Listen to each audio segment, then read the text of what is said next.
जी तो मेरे programmers JavaScript के थ्रू अगर आपने डाटा को वेब पेज के अंदर स्टोर करवाना है तो उसको स्टोर करवाने के हमारे पास 3 तरीके होते हैं। सबसे पहले लोकल स्टोरेज, फिर हमारे पास होता है सेशन स्टोरेज और लास्ट पे हमारे पास होता है कुकी। जो लास्ट 2 वीडियोस थी उनके अंदर हमने लोकल स्टोरेज को भी डिस्कस कर लिया और सेशन स्टोरेज को भी डिस्कस कर लिया। इस वीडियो में हम डिस्कस करेंगे कुकी के बारे में। कुकी के अंदर डाटा को स्टोर करना बहुत ही आसान है। इसके अंदर हम बहुत ही स्मॉल डाटा जो है वो सेव करवा सकते हैं। इसकी लिमिट होती है हमारे पास 4 KB। तो 4 KB के अंदर जस्ट हम टेक्स्ट ही इंटर कर सकते हैं और वो भी थोड़ा सा। अब इसको हम इस्तेमाल कहाँ पे करते हैं? इसको हम इस्तेमाल करते हैं जब हमने यूज़र को लॉगिन करवाना है, उसको डैशबोर्ड व्यू करवाना है। जिस तरह से अगर आप फेसबुक की बात करो तो फेसबुक के ऊपर जब आप लॉगिन करते हो तो आपने एक विंडो के अंदर फेसबुक को ओपन कर लिया। अब नेक्स्ट आप अगेन नई विंडो ओपन करते हो, उसके अंदर आप अगेन फेसबुक का URL डालते हो, देन आप फेसबुक के होम पेज के ऊपर लैंड करते हो। आपको अगेन लॉगिन डिटेल्स नहीं देनी पड़ती। तो वो जो आपका डाटा स्टोर होके आ रहा है ना, उसे बोलते हैं कुकी। ये डाटा आपका कुकीज़ के अंदर भी हो सकता है और आपका सेशंस के अंदर भी हो सकता है। तो कुकी के अंदर डाटा को स्टोर करना बहुत ही जो आसान है। इसके अंदर हम इसको एक्सपायरी डेट भी लगा सकते हैं। अगर हमने डाटा को नेक्स्ट 7 दिन के लिए लगाना है तो हम कुकीज़ के अंदर सेट कर सकते हैं। अब इसको लगाते किस तरह से? जस्ट आपने आना है अपने वेब पेज के अंदर और यहाँ पे आपने लिखना है document.cookie और कुकी को आपने यहाँ पे लगा देना। कुकी इज इक्वल टू, अब इसके अंदर फर्स्ट जो इसकी वैल्यू होती है ना वो होती है इसकी की, मतलब यूज़र नेम। अगर आपने इसके अंदर यूज़र नेम को स्टोर करवाना है, पासवर्ड को शो करवाना है तो आप इस तरह से इसके अंदर करवा सकते हो। User name is equal to, मैं अपना दे देता हूँ बाबर। उसके बाद आपने इसकी जो नई वैल्यू वो लगानी होती है।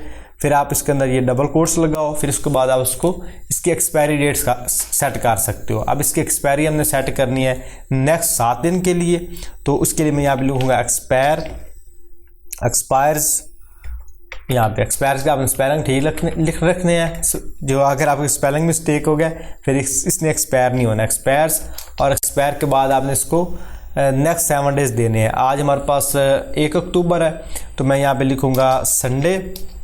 आज हमारे पास आई थिंक संडे भी है, संडे। और उसके बाद 1 अक्टूबर आ जाए तो हमने अगले 7 दिन के लिए लगाना है। तो मैं इसको दूंगा 07 कि नेक्स्ट जो 7 अक्टूबर है वहाँ तक ये कुकी हमारी सेट हो जाए। इसको आप 2 दिन के लिए लगाना चाहो, आप इसको नेक्स्ट 7 दिन के लिए लगाना चाहो, इसको आप लाइफ टाइम के लिए लगाना चाहो फिर भी लगा सकते हो। उसमें आप क्या करो कि जहाँ पे आपने लगाया 07 यहाँ पे कोई भी डेट सेट कर दो। उसके बाद आप इसको दोगे मंथ, यहाँ पे अक्टूबर दिया और उसके बाद आपने इसको साल देना है। अगर अब हम 2023 के अंदर है तो यहाँ पे 2023 लिखूँगा। अगर आपने सेट करना है इसको नेक्स्ट कि आपकी ये कुकी कभी एक्सपायर ही ना हो तो आप जस्ट इसके आगे एक डिजिट लगा दो। तो अब यहाँ तक तो आपने नहीं बचना, यहाँ तक हमने सब ने मार जाना है। तो यहाँ पे आप इसको सेट कर सकते हो। तो 2023 आज जो करंट ईयर है वो चल रहा है और 7 अक्टूबर है तक हमने इसको सेट कर दिया। उसके बाद आपने इसको लगा देना होता है टाइम कि किस टाइम के ऊपर ये एक्सपायर हो। मैं इसको कह रहा हूँ कि 12 बजे, जैसे 12 बजे तो ये साथ ही हमारी कुकी जो है वो एक्सपायर हो जाए। ठीक हो गया। उसके बाद हम इसको लगा देंगे UTC हमारा टाइम फ्रेम और फिर हमने इसके अंदर एक पैरामीटर पास करना होता है पाथ और जस्ट स्लैश। ठीक हो गया। ये हमारा जो कुकीज़ है उसको सेट करने का एक तरीका होता है। सबसे पहले इसके अंदर हम वैल्यू देते हैं इसको, मतलब इसको की दी, नेम दिया और फिर उसके बाद इसकी एक्सपायरी डेट आ गई। जिस तरह से मैंने इसको संडे लगाया और उसके बाद इसकी एक स्पेसिफिक डेट जो है वो सेट कर दी। उसके बाद आप इसको यहाँ पे पाथ लगाते हो और इसको पाथ को अपने इक्वल लिखते हो, path is equal to slash. अब यहाँ पे मैंने स्लैश लिखा है, लेकिन जब आप पेजेस बना रहे होगे, अगर आपने डैशबोर्ड के लिए इसको सेट करना है तो यहाँ पे आप डैशबोर्ड करोगे। अगर आपने इसको करना है लॉगिन पेज के लिए तो आप यहाँ पे लॉगिन करोगे। आप यहाँ पे इसको पाथ दोगे, किस पाथ के ऊपर ये कुकी हमने स्टोर करवानी है। ठीक हो गया। अब जैसे इसको मैं सेव करूँगा और अपने वेब पेज के ऊपर इंस्पेक्ट एलिमेंट के ऊपर क्लिक करूँगा, फिर आपने आ जाना एप्लीकेशन के ऊपर। तो यहाँ पे आपके पास आ रही कुकी के ऊपर मैं क्लिक करूँगा। यहाँ पे हमारे पास कुकी, यहाँ पे हमारे पास लोकल स्टोरेज आ रही हैं और नीचे हमारे पास सारी कुकी, ये वाली कुकी आ गई। तो अभी इसने हम इसको सेट नहीं किया। इसको मैं देखता हूँ कि इसने इसको क्यों नहीं सेट किया। इसको थोड़ा सा हम यहाँ पे एक्सपेंड कर लेते हैं। यहाँ पे इसको हम लाइव सर्वर के साथ ओपन करते हैं।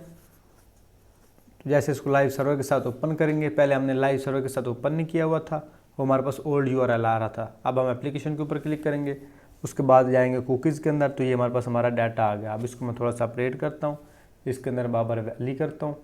अब जैसे इसको मैं सेव करूँगा साथ ही हमारे पास वैल्यू अपडेट हो जाएगी। ये हमारा डाटा भी अपडेट होगा और साथ में कुकी भी सेट होगी। तो इस तरह से हम कुकीज़ को सेट कर सकते हैं। अब ये तो हमने कर दिया कुकी को सेट। अगर हमने ये जो कुकी का डाटा है अब इसको अगर शो करवाना चाहते हैं हम इसको अपने पेज के ऊपर, मतलब ये हमारे पास ये पेज है ना, इसके ऊपर हमने शो करवाना है, तो उसके लिए हम यहाँ पे एक फंक्शन का इस्तेमाल करेंगे। उसके लिए इसको थोड़ा सा और एक्सपेंड करता हूँ और इसके नीचे हम एक फंक्शन लगाते हैं। ये यहाँ तक आ गया और यहाँ पे थोड़ा सा आगे कर लेते हैं ताकि हमारे पास नीचे स्पेस बन जाए। अब यहाँ पे हम लगाएंगे फंक्शन। फंक्शन को हम नाम देंगे गेट कुकी, गेट कुकी, या आप कोई भी नाम रख सकते हो जो भी आप गेट डाटा रखना चाहो। और इसके अंदर आप सी नेम रखो। यहाँ पे हमने पता कुकी का नेम लेना है और यहाँ पे हमारा फंक्शन लग गया। तो इस तरह से आप फंक्शन को सेट करते हो। अब ये जो आपकी फर्स्ट है ना जिसके अंदर आपने कुकी को सेट किया, इसको आप चाहे एक दफ़ा कमेंट कर दो या डिलीट कर दो, क्योंकि कुकी का डाटा हमारे पास यहाँ पे मौजूद है। अब इसी डाटा को हमने इस पेज के अंदर लेके आना है। उसके लिए हम यहाँ पे एक लगाएंगे कांस्टेंट। कांस्टेंट का हम नाम देंगे कुकीज़। इसके अंदर जितनी भी कुकीज़ हैं वो सारी स्टोर हो जाएं और इसको हम इक्वल करेंगे डॉक्यूमेंट डॉट कुकी के। ये हमारे पास कुकी। उसके बाद हम इसको इक्वल करेंगे डॉट स्प्लिट, किसको अलग-अलग कर दो। अब अलग करने के लिए हम इसको यहाँ पे डबल कोट्स के अंदर और सामने स्पेस डाल देंगे ताकि ये यूज़र नेम और इसकी वैल्यू ये अलग अलग हो जाए। उसके बाद हम यहाँ पे लूप का इस्तेमाल करेंगे। हम यहाँ पे यूज़ करेंगे फॉर और उसके बाद फॉर के अंदर हम लेंगे कांस्टेंट कुकी ऑफ कुकीज़। ये जो हमारे पास आ रहा है पूरा वेरिएबल जिसके अंदर हमारे पास कुकी सारी सेट होंगी। कांस्टेंट कुकी ऑफ कुकीज़ और इसके अंदर आप अगेन लगाओगे यहाँ पे कांस्टेंट और इसको आप यहाँ पे लगाओगे नेम। इसको हमने नेम लगा दिया। सेकंड वैल्यू इसको हमने दे दी इसको वैल्यू, मतलब की इसकी दे दी नेम और फिर उसके बाद हमने इसको सेट कर दिया वैल्यू के। और इसको हम इक्वल करेंगे कुकीज़ डॉट स्प्लिट। इन दोनों को स्प्लिट करो। इन दोनों को स्प्लिट करने के लिए हम यूज़ करेंगे इक्वल का साइन। इक्वल का साइन के साथ इन दोनों को स्प्लिट कर दो, इन दोनों को अलग अलग कर दो। फिर उसके बाद लिखेंगे इफ़ जो हमारे पास नेम है ये हमारे पास इक्वल होता है ये सी नेम के। सी नेम का मतलब है कुकी नेम के। देन क्या करो, देन इस वैल्यू को हमारे पास रिटर्न करवा दो। रिटर्न आप इसको करवाओ डिकोडेड URI कंपोनेंट के अंदर, ताकि इसके जो साइडों पे जितनी भी वैल्यूज है वो ना आए, जस्ट हमारे पास टेक्स्ट प्रिंट हो। ठीक हो गया। अब जहाँ पे आपका लूप ख़त्म हुआ उसके बाद आप इसको लगा दो रिटर्न नल और नीचे आप फंक्शन को कॉल करो। यहाँ पे आप लिखो constant user name is equal to get cookie और गेट कुकी के अंदर आप लिख दो यूज़र नेम जो आपने यहाँ पे की इसको सेट किया। यहाँ पे हमने इसको की सेट किया यूज़र नेम। मैं यहाँ पे इसको यूज़र नेम कॉपी करूँगा और ये वाला आपने यहाँ पे लगा देना। जो की आपने यहाँ पे सेट किया है ना उस की को आपने यहाँ पे लिखना है और उसके बाद हम कंसोल के अंदर इसको प्रिंट करवा देंगे। यूज़र नेम को सेव किया। अब जैसे मैं कंसोल के अंदर क्लिक करूँगा ये डाटा हमारे पास यहाँ पे आ रहा है। ठीक हो गया। इस तरह से आप जो यूज़र का डाटा है जो आपने कुकीज़ के अंदर सेट किया है उसको आप यहाँ पे एक टेक्स्ट फॉर्मेट के अंदर शो करवा सकते हो। तो इस तरह से आपने डाटा को गेट कर लिया। अगर आपने इसको डिलीट करना है कुकी को तो वो भी बहुत ज़्यादा आसान है। जस्ट आपने जिस तरह से कुकी को सेट किया ना सेम उसी तरह से आपने करना है डॉक्यूमेंट डॉट कुकी और यहाँ पे कुकी आपको सारे cookie is equal to user name जिस नेम के साथ आपने इसको यहाँ पे लगाया है, मतलब आपने इंसर्ट किया है वही वाली आपने यहाँ पे लगानी है इक्वल टू खाली किसके अंदर कोई वैल्यू ना हो। उसके बाद इसको एक्सपायर कर दो और एक्सपायर जब भी आपने करना है इसको आप जो लास्ट गुजरी हुई डेट्स हैं उसके अंदर आपने कर देना है। मैं इसको कर देता हूँ संडे, लास्ट संडे के अंदर इसको एक्सपायर कर दो। यहाँ पे इसको डेट लगा देंगे 01 और फिर हम लगा देंगे 1997। इस ईयर के अंदर इसको आप सेट कर दो। अब ये साल गुजर चुका है और इसके अंदर टाइम लगा दो 00।